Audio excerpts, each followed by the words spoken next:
partager sur le sujet de la foi. Et je vais faire un petit rappel de ce que j'ai partagé. C'est vraiment pour moi une joie d'être là pendant ces 2 jours et de pouvoir vous communiquer sur la foi, vous encourager à la foi. Parce que c'est plusieurs fois j'ai eu cette pensée en fait en venant ici, de vous encourager sur le sujet de la foi, la confession de la foi. Et je crois que Dieu veut vous encourager à être des hommes et des femmes de foi. Amen. Des gens qui marchent vraiment dans la foi et qui n'ont pas peur de croire pour des choses grandes, des choses surnaturelles, et surtout les choses que Dieu vous a dites et qu'il aimerait vous voir, dans lesquelles il aimerait vous voir entrer. Alors ce matin, je vais donner la référence de Hébreux chapitre 11 au verset 1, qui dit que la foi c'est une ferme assurance des choses qu'on espère et une démonstration de celles qu'on ne voit pas. J'ai dit que cette foi c'était comme un titre de propriété, des choses qui nous appartenaient. On n'est pas des voleurs nous les chrétiens. On n'est pas des voleurs, on n'est pas en train de vouloir ou de convoiter des choses qui ne nous appartiennent pas. Mais je pense que si vous appartenez au Seigneur, vous voulez recevoir de lui tout ce qu'il a à vous donner. On ne veut pas 20% ni 50%, on veut 100% de tout ce que le Seigneur a pour nous. Et lorsqu'il était sur la croix, il est mort pour pardonner nos péchés. On sait que grâce au sang de la croix, on peut être aussi protégé surnaturellement des attaques de l'ennemi. On a une protection et une autorité en tant que croyant sur le diable, comme le pasteur Stéphane en a parlé. On peut écraser la tête du serpent. Et si même il essaie un peu de nous blesser au niveau de nos pieds, nous savons que de toute façon nous allons l'écraser. Donc la persévérance, on en a besoin parce qu'on va avoir des temps de souffrance, la persécution, etc. Mais de ces choses-là, l'apôtre Paul s'en glorifiait. Il se glorifiait de ses faiblesses et pas... et certaines personnes, quand ils passent par des temps difficiles, ils se disent « Oh, moi je suis comme l'apôtre Paul, je me glorifie de mes faiblesses ». Mais ce qu'on oublie des fois, c'est que s'il pouvait se glorifier de ses faiblesses, c'était afin que la puissance de Dieu se manifeste à travers lui. Donc l'apôtre Paul n'était pas misérable, c'était pas un homme, un faiblard, mais c'était un homme de foi, et un homme qui marchait dans la puissance de Dieu. Alors la foi c'est une ferme assurance des choses qu'on espère, et on espère tous des choses ou d'autres, selon ce que Dieu nous a promis, selon ce que Dieu nous a dit. Nous sommes souvent dans l'espérance que ça aille mieux, dans l'espérance qu'on puisse entrer dans ce que le Seigneur a prévu pour nous. Et j'ai montré que l'espérance c'est bien, mais il faut attacher à notre espérance la foi. La foi c'est une démonstration des choses qu'on ne voit pas. Alors j'ai dit qu'il va toujours avoir un combat entre ce qu'on peut voir avec nos yeux, ce qu'on peut ressentir, etc., et ce que la foi, ou là où la foi nous amène à aller. C'est normal d'avoir un combat entre quand Dieu vous dit quelque chose et ce que vous pouvez voir avec vos yeux, parce qu'en fait, nous ne sommes pas censés marcher selon la chair. Si vous êtes et si vous appartenez au Seigneur, vous serez le plus malheureux des chrétiens si vous marchez selon la chair. Il nous faut marcher selon l'esprit. Et j'ai parlé de ce verset qui dit que mon juste... Il n'y aura pas de verset, ouais, à part Hébreux 10, 38, si tu veux. Hébreux 10, 38 qui dit « Mon juste vivra par la foi. Mais s'il se retire, mon âme ne prend pas plaisir en lui. » Et Dieu, on ne peut pas imaginer comment c'est un Dieu de foi et comment la foi lui est agréable. Dieu veut que nous puissions être des hommes et des femmes qui croient. Et j'ai dit, et c'est tellement encourageant pour nous, ça vient nous amener une paix. Dieu ne pourra jamais nous reprocher d'avoir une foi. C'est extraordinaire. Dieu ne viendra jamais te reprocher d'avoir une foi. Ça veut dire qu'on peut avoir une foi illimitée. On peut croire pour des choses folles. On peut croire pour ce qu'il nous a dit. On peut croire que tous les maladies qui nous allons imposer les mains seront guéris juste parce qu'il l'a écrit. Et il ne pourra jamais te reprocher d'avoir cru. Il ne pourra jamais te reprocher d'avoir voulu mettre sa parole en action. Pourquoi? Parce que c'est sa parole et il veut justement que nous puissions la mettre en action. Donc, et ça met une telle liberté sur nous en tant qu'enfants de Dieu. Dieu aime la foi. Dieu est un Dieu de foi. Et à travers les paroles qui ont été données sur plusieurs de personnes parmi nous, parmi vous, qui sont dans le découragement, j'aimerais vous dire que le découragement ce soir c'est terminé. J'aimerais vous dire que ça fait peut-être des années que vous êtes dans le découragement, dans l'apitoiement, mais ça va terminer au nom de Jésus-Christ. Et vous allez être relevés par la puissance de Dieu. Dieu va vous relever, vous fortifier, pas à cause de votre propre piété, mais juste à cause de Jésus-Christ. Si on pouvait considérer ce que Jésus a fait sur la croix, si on pouvait considérer la valeur de son sacrifice, la valeur de son sang, comment son sang est précieux et suffisant. Si son sang, frères et sœurs, une seule goutte de son sang a été suffisant pour le pardon de tous les péchés des hommes. À combien plus forte raison, une seule goutte de son sang sera suffisante pour tout ce dont nous avons besoin dans cette vie présente. Il y avait assez de sang, il y a eu assez de sang qui a coulé de Jésus-Christ pour que vous puissiez avoir la paix, pour que vous puissiez marcher dans la joie, pour que vous puissiez marcher dans la victoire, pour que vous puissiez demeurer dans l'autorité qu'il vous a donnée, pour que vous puissiez être les plus heureux des hommes, même au pire de vos souffrances, comme l'apôtre Paul et Silas dans leur prison, qui pourtant se réjouissaient parce qu'ils connaissaient le Seigneur. Et Dieu est un Dieu de délivrance. Dieu est un Dieu qui fait sortir les gens des prisons. Et c'est des hommes qui s'occupent de ces gens en prison. Et il s'associe au ministère de Christ pour faire sortir ces personnes des prisons. D'abord de leur prison intérieure. Parce qu'en fait, on peut être libre à l'extérieur et être emprisonné comme beaucoup de gens. Et malheureusement, beaucoup de chrétiens sont même libres dans l'esprit, mais ils sont emprisonnés dans leur tête. Là, c'est la liberté, il y a des anges qui sautent de joie, leur esprit est rempli d'allégresse, mais dans leur tête, c'est un combat. Pourquoi? Parce qu'ils marchent selon la chair, selon leur vue. Alors, une simple petite facture, un petit problème quelconque, et ils sont dans l'apitoiement, dans la tristesse. Ils se demandent où est Dieu. Alors que Dieu habite dans leur esprit. On ne peut pas et ne pourra pas être heureux si on marche selon la chair. On vivra comme n'importe quel homme. Et c'est pourquoi il nous faut marcher dans l'esprit et entrer de plus en plus dans les réalités spirituelles, dans les profondeurs de Jésus-Christ. C'est pourquoi je veux vraiment vous encourager en tant que votre ami, en tant que votre frère, passez du temps à prier en langue. Passez du temps à prier en langue. Il faut qu'on aille plus loin. Il faut qu'on aille plus loin dans l'esprit, individuellement, mais aussi en tant que corps quand nous nous réunissons les uns les autres. Il devrait y avoir des temps où, en fait, les pasteurs ne peuvent plus rien contrôler, ne peuvent plus rien gérer, parce que l'esprit a pris le contrôle et le relais. Ils ne peuvent plus rien contrôler parce qu'il y a une telle puissance qui est en train de venir sur l'assemblée, parce qu'en fait, chacun se laisse continuellement remplir par le Saint-Esprit. Je suis convaincu que si nous obéissions à cette parole de se laisser continuellement remplir par le Saint-Esprit, nous commencerons à découvrir ce que c'est la véritable Église. On commencerait à voir ce que c'est un véritable culte. Pas comment nous, on a pensé que les choses devaient se faire, mais on verrait vraiment le Saint-Esprit agir d'une manière tout à fait nouvelle, complètement nouvelle. Il faut que vous puissiez parler en langue, régulièrement. C'est pour vous un fruit de victoire. C'est quelque chose qui va vous pousser, qui va vous amener dans la victoire et qui va nous amener en tant que corps de Christ, en tant qu'enfant de Dieu, dans les réalités spirituelles. On a tellement besoin de marcher dans ces réalités, c'est pourquoi Dieu a choisi une chose complètement folle et stupide d'une manière intellectuelle pour que nous puissions aller au-delà de ce qui est de l'intellect. Parler en langue. Donc, quand on a entendu Pasteur Stéphane parler tout à l'heure, on s'est demandé s'il avait un problème. Non, il n'avait pas de problème. Et pourtant, dans notre tête, quelqu'un qui serait rentré s'est dit, mais lui, c'est un fou. Et c'est justement cette folie que Dieu utilise pour se glorifier. C'est cette folie que Dieu va utiliser dans notre vie quotidienne.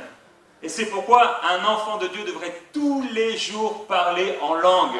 Il dit, si je prie en langue, je dis des mystères sur moi-même, je m'édifie spirituellement. Les gens disent, mais Seigneur ou pasteur, pourquoi ça ne va pas, etc. Je me sens fatigué, je me sens triste. Mais moi je te dis, mais est-ce que tu parles en langue? Est-ce que tu parles en langue tous les jours? Et quand tu parles en langue, est-ce que tu le fais comme un robot? Ou est-ce que tu le fais vraiment dans une dimension de foi, étant conscient que tu es dans une communion avec l'Esprit de Dieu, en train de proclamer la gloire de Dieu? Tu peux lire la parole de Dieu, mais tu peux aussi la méditer. Tu peux la lire ou la méditer, mais aussi tu peux la proclamer, ou tu peux la parler. Tu peux la parler, mais aussi tu peux la déclarer avec force, comme si c'était vrai. Et quand tu crois que c'est vrai, tu vas la proclamer, t'en saisir par la foi. C'est bien de lire la Bible, mais lire la Bible n'a jamais changé personne. Tu peux lire la Bible 50 fois par année, et ça ne va pas forcément te changer. Il faut la lire avec foi. On peut prier les uns pour les autres et il ne se passe absolument rien. Regardez le nombre de gens qui prient dans le monde, et les gens prient dans toutes les religions. Mais Jésus demande qu'on prie avec foi. Et qu'on s'adresse bien sûr au véritable Dieu. Il faut prier dans l'esprit. Il faut qu'ensemble on entre dans une dimension nouvelle, plus de grâce, plus de profondeur, plus de compréhension des réalités du système de Dieu, du royaume de Dieu, parce qu'il y a un royaume de Dieu et je ne sais pas pour vous, mais des fois on a l'impression de ne pas connaître ce royaume.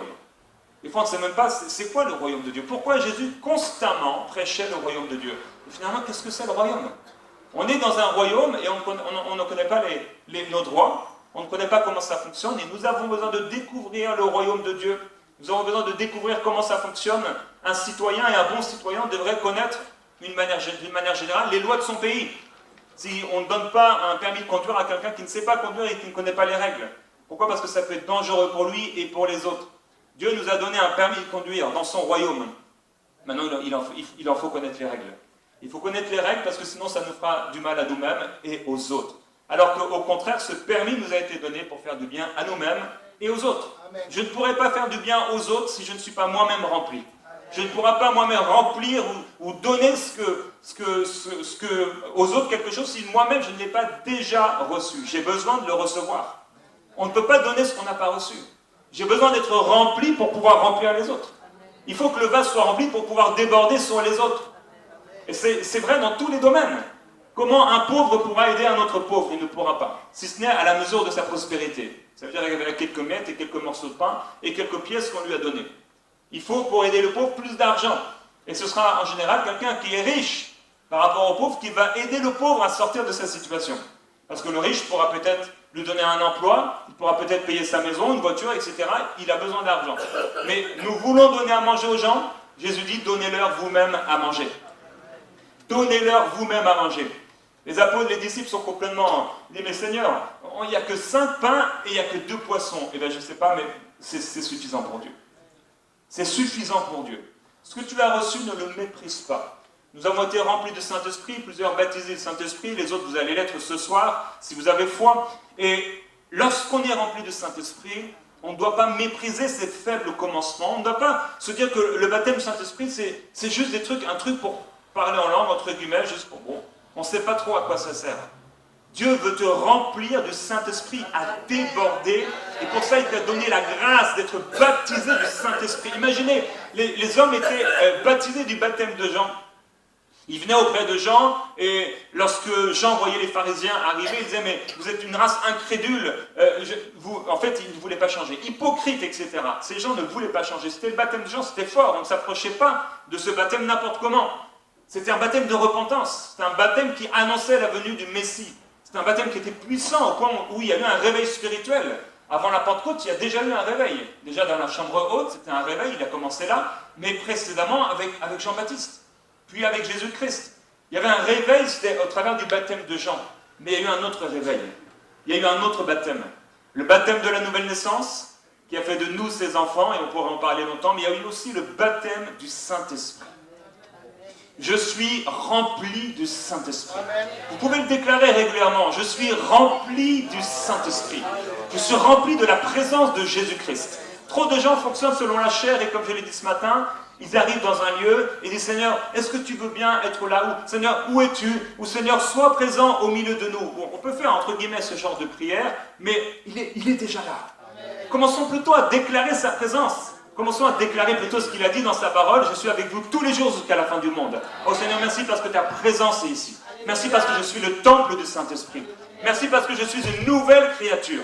Merci parce que je suis rempli de la présence du Saint-Esprit. Merci parce que tu as déclaré que ceux qui croient, des fleuves d'eau vive jailliront de leur esprit. Saint-Esprit, merci parce que des fleuves d'eau vive jaillissent de mon esprit. Tu ne ressens peut-être rien quand tu le dis, mais plus tu vas commencer à le proclamer. Et plus l'Esprit de Dieu, en fonction de la parole de Dieu qui ne permet pas que sa parole soit envoyée sans être derrière cette parole, va commencer à manifester la puissance de sa parole dans ta bouche, dans ta propre vie. Et tu vas être surpris de voir que ce que tu as proclamé, que ce que tu as déclaré de la parole de Dieu va commencer à se réaliser. Tu vas te réveiller le lendemain matin et tout à coup tu ouvres la bouche et tu as l'impression d'être engourdi par la présence du Saint-Esprit. Tu commences à avoir une envie ardente de prier en langue. Ou alors pendant la nuit, Dieu te donne un songe, il te réveille, et là tu te mets à prier pour d'autres personnes. Le Saint-Esprit commence à te visiter, il te donne des visions, des songes et des révélations.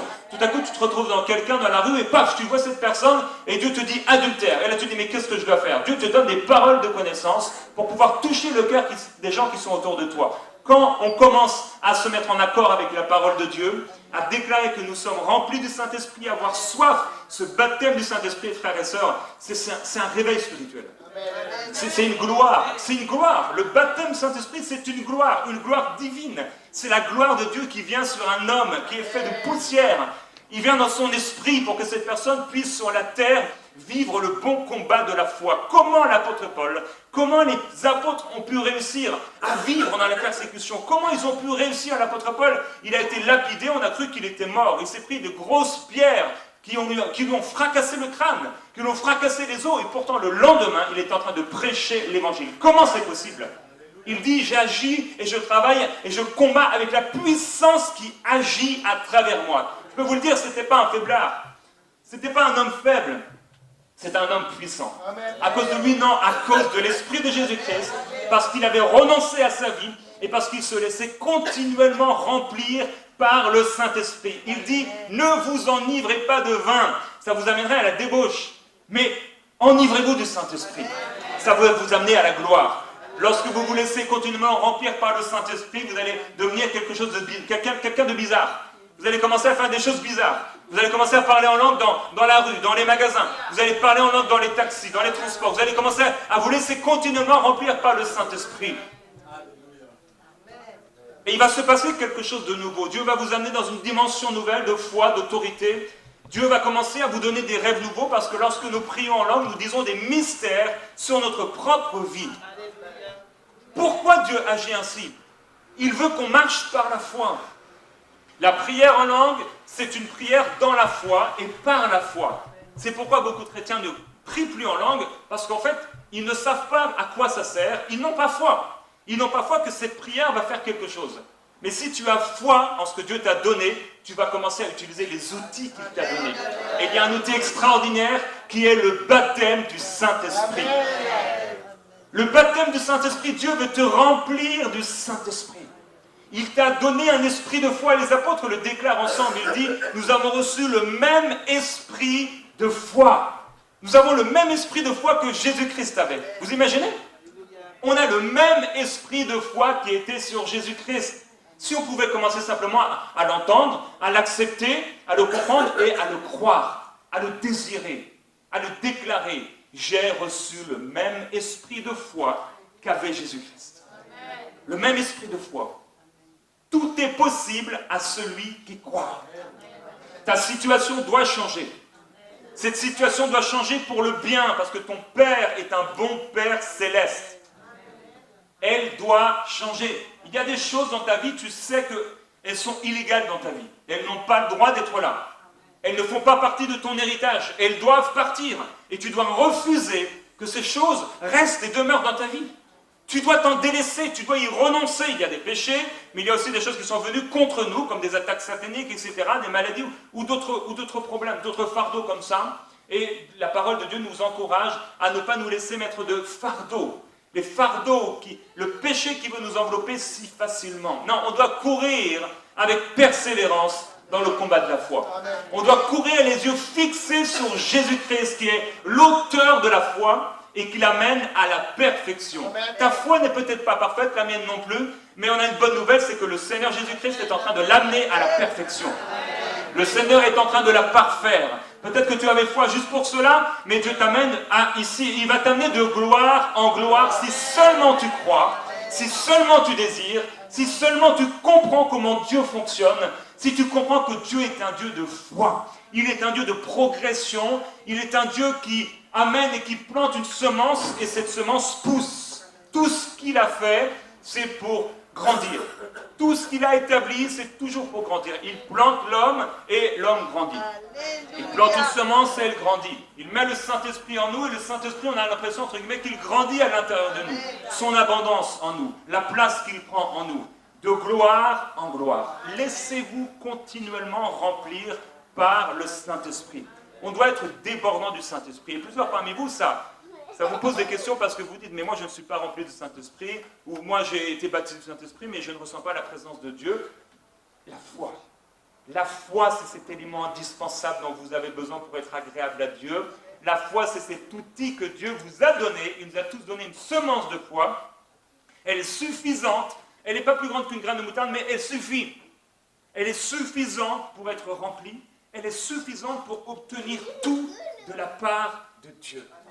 Je veux tout obtenir de Dieu. Jésus-Christ est déjà mort. Il n'y a pas de problème, je peux avoir mon héritage. Je ne suis pas en train de le faire mourir avant l'heure comme le fils prodigue qui a voulu faire mourir son père avant l'heure pour obtenir son héritage. Non, non, il est déjà mort. Nous avons un héritage. Ça nous appartient en Jésus-Christ. Il est mort sur cette croix infâme et son sang a coulé pour que je sois purifié de mes péchés, pour que je sois pardonné, pour que je puisse vivre en nouveauté de vie, pour que je n'ai plus aucun péché sur ma conscience, pour que je puisse marcher dans l'amour, pour que je puisse aimer les gens, pour que je puisse marcher dans l'autorité, pour que je puisse guérir les malades, pour que je puisse vivre comme un victorieux, et plus que cela, comme un plus que vainqueur. Ça ne suffit pas, Dieu, que tu sois vainqueur dans ta situation, et que dans ton petit témoignage, tu n'as que ce petit témoignage. Gloire à Dieu pour ce petit témoignage, mais il doit y avoir un autre témoignage. Gloire à Dieu pour ce que Dieu a fait dans ta vie il y a 20 ans, il y a 15 ans, il y a 10 ans, mais qu'est-ce qu'il fait aujourd'hui? On doit avoir soif que, Seigneur, je veux un témoignage. Je veux un nouveau témoignage. Seigneur, je veux de nouveaux fruits tellement gros qu'on va devoir les porter à plusieurs. Je veux vivre quelque chose avec toi. Je veux expérimenter quelque chose de nouveau. Je veux expérimenter une nouvelle grâce. Dieu, ça ne lui suffit pas que tu sois vainqueur dans ta situation. Il ne veut pas faire de nous des vainqueurs, frères et sœurs. On n'est pas assez, il n'y a pas assez juste d'être des vainqueurs. Il fait de nous des plus que vainqueurs. C'est quoi un plus que vainqueur? Mais le vainqueur, c'est celui qui combat et qui gagne la victoire. Nous, on n'a même pas besoin de combattre, elle a déjà été remportée par Jésus-Christ. On est en train de marcher dans ce qui a déjà été accompli. Jésus a tout accompli, on n'a plus rien à faire. Juste à y entrer et juste à croire. Le seul combat que nous avons à combattre dans cette vie présente, ce n'est pas contre les démons, ce n'est pas même contre les principautés, c'est le combat de la foi. C'est le seul combat en tant qu'enfant de Dieu que nous avons à combattre dans cette vie présente. Je n'ai pas besoin de combattre contre les sorciers, ils ont été déjà mis, pas eux, mais la puissance qui agit en eux, sous mes pieds. Ils ont été mis sous les pieds de l'Église, maintenant je dois marcher dans la foi par rapport à cette autorité contre les esprits qui sont en eux. Je n'ai pas à combattre contre la famine, contre le manque, puisque Jésus-Christ m'a racheté de la malédiction de la loi, étant devenu pour moi, à ma place, malédiction. Il a été pendu au bois, il est devenu malédiction, et par ses meurtrissures, j'ai été guéri. Par lui, j'ai été enrichi de toute bénédiction spirituelle dans les lieux célestes en Jésus-Christ. Tout est à moi, tout m'appartient, ça ne me suffit pas d'être un vainqueur. Je veux être un plus que vainqueur. Remporter un combat qui en fait a déjà été remporté. Celui qui, et ça m'est arrivé quand je faisais de la boxe taille, ouais, en Bretagne, j'ai été champion de Bretagne sans avoir à combattre. Parce que le gars ne s'est pas présenté, j'imagine qu'il a eu trop peur de moi quand il a vu ma carrure. Ça s'appelle un plus que vainqueur. Certains diraient, mais t'as pas combattu, t'es pas un vainqueur. Oui, oui, je suis non seulement vainqueur, mais plus que vainqueur. Champion de Bretagne, sans avoir à rien faire. Frères et sœurs, on est plus que vainqueur. T'as pas besoin de gémir pendant 107 ans pour avoir ce que tu désires, puisque Jésus a déjà gémi pour toi, à Gethsémani, où son sang a coulé, et puis par cette reprise, son sang a coulé pour que tu sois pardonné, pour que tu sois plus que vainqueur, pour t'offrir un héritage merveilleux dont tous les prophètes de l'Ancien Testament ont parlé. Tous les prophètes et les serviteurs de l'Ancien Testament, les servantes, ont porté le regard sur celui qui allait venir, le Messie. Frères et sœurs, ce Messie, qu'est-ce qu'il change dans nos vies? Il n'est pas là seulement pour nous dire que, ok, maintenant vous m'avez accepté, un jour vous allez mourir et tout ira mieux, mais alors que vous êtes sur la terre, ça va être très difficile, et maintenant vous avez juste à marcher la tête basse et essayer de marcher dans l'humilité. Non, il fait de nous des plus que vainqueurs, et il déclare à celui qui aura perdu à cause de lui un champ, une personne, des biens qu'il donnera, non seulement dans la vie présente, dans la vie à venir, mais dans la vie présente, jusqu'au centuple. Il nous bénira. Nous ne courons pas après la bénédiction, c'est elle qui doit nous courir après. Si on court après la bénédiction, on va se tromper, certainement glisser sur un terrain dangereux. Non, on court après le Seigneur Jésus-Christ. On rejette le fardeau qui veut nous envelopper si facilement, ce péché qui veut nous envelopper. Et vous savez, le péché, c'est pas seulement mentir, voler, tricher. Le péché, c'est le doute. Le péché, c'est marcher dans l'incrédulité. C'est un péché dangereux. C'est peut-être le plus dangereux pour les chrétiens, la crédulité, le doute. C'est ce péché qui amène Pierre à commencer à couler. Et si Jésus n'avait pas été là, dans sa miséricorde et sa bonté, il serait mort, noyé. Ce soir-là, on aurait lu dans nos évangiles, et Pierre, ce jour-là, l'eau commença à venir et il commençait à s'enfoncer, puis il mourut. Et les prédicateurs auraient tous prêché ça. Vous voyez, c'est pas bien. Non, non, Jésus-Christ, dans sa bonté, sa miséricorde, gloire à Jésus-Christ, il vient au secours de notre incrédulité parfois. Vous savez, il y a cet homme-là qui a dit à Jésus, Seigneur, viens au secours de mon incrédulité. Jésus, il y avait quelqu'un qui devait être délivré, et le Père va dire, mais viens au secours de mon incrédulité. La Bible dit que Jésus n'a pas répondu à sa prière, mais il est écrit que Jésus, voyant la foule qui arriva, il va chasser le démon. Parce qu'il ne voulait pas que ça se voie. Vous savez, des fois, il prenait les gens à part, etc. Parce qu'il y avait un temps où il allait être reconnu en tant que fils de Dieu, et il disait aux gens de ne pas donner leur témoignage parfois pour pouvoir entrer librement dans les villes. Un jour, il y a un homme qui a été guéri, malheureusement, il s'est mis à en parler partout, et Jésus ne pouvait plus entrer dans une ville comme il le voulait. Il y a une gloire pour l'enfant de Dieu. Dieu veut te remplir de la gloire de Jésus-Christ. À un moment, l'apôtre était en train de... Il est arrivé dans une maison avec des croyants, et ces croyants leur disent, mais de quel baptême avez-vous été baptisés? Parce qu'en fait, il est en train de leur parler du Saint-Esprit, et ils disent, mais nous n'avons même pas entendu dire qu'il y ait un Saint-Esprit. Il dit, mais donc de quel baptême avez-vous été baptisés? Ils disent, du baptême de Jean. Il dit, Jean était là, et il amenait le peuple à croire à celui qui allait venir. Ils ont juste commencé à parler, ils leur ont imposé les mains, ils ne savaient pas ce que c'était le Saint-Esprit, mais tout à coup ils se sont mis à parler en d'autres langues. Vous savez, ils ont écouté comment? Ils ont écouté avec foi. La Bible dit, est-ce que vous avez reçu? Est-ce que vous avez reçu? Est-ce que vous l'avez reçu parce qu'en accomplissant les œuvres de la loi, en étant un bon chrétien, bien religieux, en lisant la Bible 3 fois par jour, en priant quand il faut et en allant à l'église, en donnant 10% au centime près de notre dîme? Non, non. Ou est-ce qu'en écoutant avec foi? C'était en écoutant avec foi. Quand ils ont écouté, ils ont été remplis. Si vous écoutez avec foi ce soir, ce que le Saint-Esprit dit à l'église, ce que le Saint-Esprit vous dit personnellement, vous allez recevoir ce pourquoi vous êtes venus. Vous allez le recevoir, ça vous appartient. C'est à vous. Une gloire, il y a une gloire pour l'enfant de Dieu. C'est la gloire que Jésus-Christ met sur nous. Il veut nous remplir abondamment de sa gloire et de sa présence. Tu dois et on doit te reconnaître, comme je l'ai dit ce matin, pour être un homme de foi, pour être une femme de foi. On devrait normalement voir de ta bouche sortir des paroles de foi. Tu ne devrais pas être le genre de personne qui, dans la famille, c'est toi qui parles toujours l'incrédulité, la défaite, et qui est en train de parler des circonstances. On ne devrait pas normalement voir de toi et entendre de toi constamment les mauvaises nouvelles. Sinon, je pose une question, es-tu vraiment un enfant de Dieu?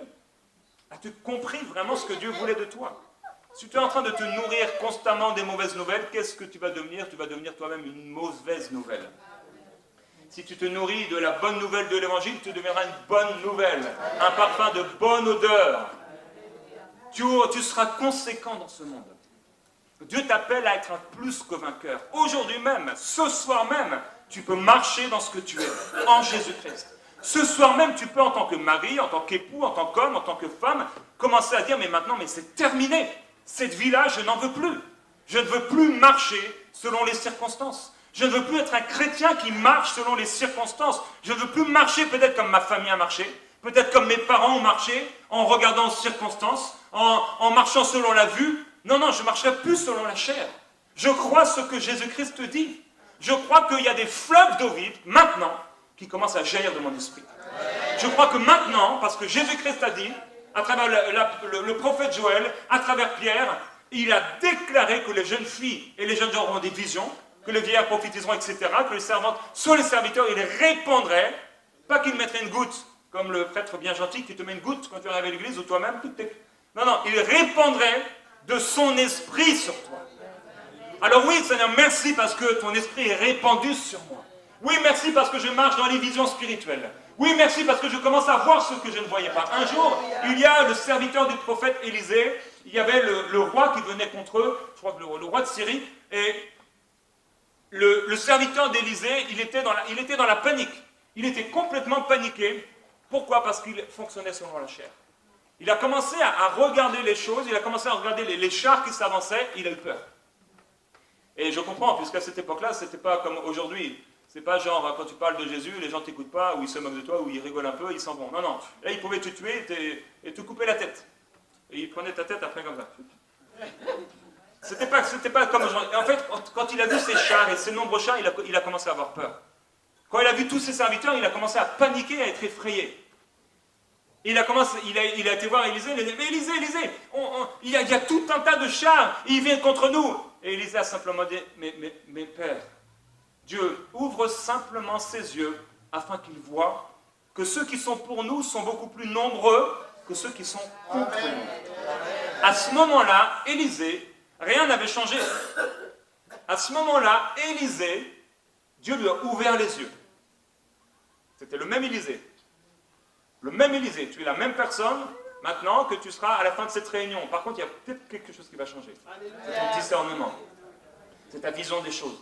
C'est ta compréhension, la révélation que le Seigneur t'apporte. Et il a commencé à voir, les chars de Dieu. Il a commencé à voir des anges, une myriade d'anges qui entouraient Élisée, et il était dans la paix. Si nous marchons selon la chair, nous serons comme Élisée. Constamment, nous allons être paniqués des situations que nous traversons. Nous allons être paniqués parce que nous commençons à souffrir quelque part. Nous allons être paniqués quand nous allons nous recevoir une mauvaise nouvelle. Mais Dieu aimerait, parce que j'aimerais vous dire que Élisée ou son serviteur, ils étaient simplement dans l'ombre des choses à venir. Ils étaient simplement dans une ombre. Nous ne sommes plus dans l'ombre. Nous n'avons pas besoin d'aller, on n'a pas accès au lieu très saint une seule fois par an. Et encore, on n'aurait même pas eu accès. Seul le souverain sacrificateur en avait le droit. Aujourd'hui, c'est en nous. Le lieu très saint est en nous. Aujourd'hui, on n'a pas besoin qu'un prophète Élisée vienne prier pour nous pour que nos yeux s'ouvrent. On a simplement besoin d'ouvrir les yeux et de marcher selon l'esprit et non plus selon la chair. L'apôtre dit, si vous marchez, si vous vivez selon la chair, vous mourrez. Mais si nous vivons selon l'esprit, frères et sœurs, nous allons vivre. Amen. Nous allons respirer la gloire de Dieu. Amen. Dieu t'appelle à être une personne qui marche dans la victoire. À changer et à être d'accord de changer tes façons de penser. À accepter, et ça il faut de l'humilité vraiment. Et il nous faut toujours de l'humilité. À accepter que c'est vrai. Tu as dans ta vie permis à des pensées tout à fait naturelles que tu as trouvées peut-être sages, tu leur as permis d'entrer dans ta vie alors qu'elles n'en avaient rien. Elles n'avaient rien à faire là. C'est Dieu qui dirige nos finances. C'est Dieu qui dirige notre vie. C'est Dieu qui dirige notre corps. C'est Dieu qui dirige la façon dont on s'habille, dont on mange, dont on vit, dont on gère notre temps. C'est Dieu qui dirige notre travail. C'est Dieu qui dirige notre couple. C'est Dieu qui dirige nos enfants. C'est lui qui doit tout diriger. Il ne faut pas que ce soit un homme qui dirige ma vie. Ni quelqu'un, ni moi-même.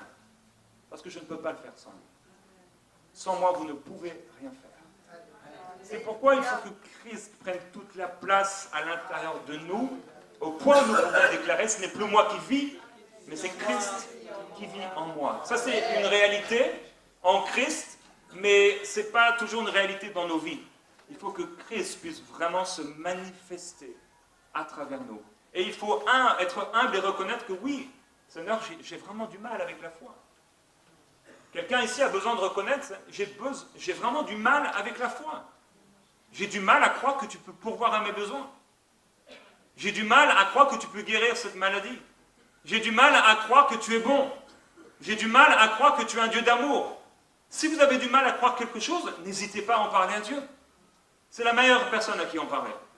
Si vous ne lui en parlez pas, vous allez de toute façon, par votre confession, ici ou là, semer la réalité de votre cœur.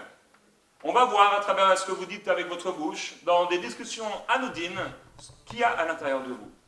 Donc plutôt que de vomir votre incrédulité ici et là, commencez à vous en décharger auprès du Seigneur, en disant, Seigneur, j'ai vraiment du mal avec la foi, mais je te demande et je t'en prie déjà, pardonne-moi. Et je t'en supplie, amène-moi dans une dimension nouvelle de foi.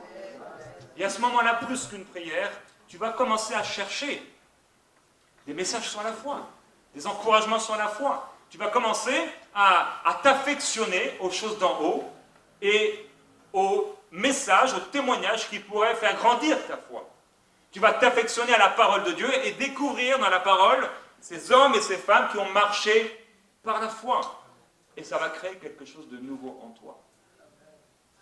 La gloire de Jésus-Christ.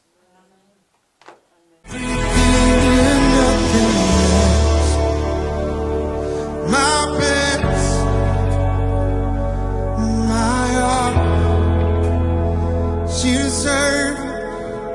you deserve my everything.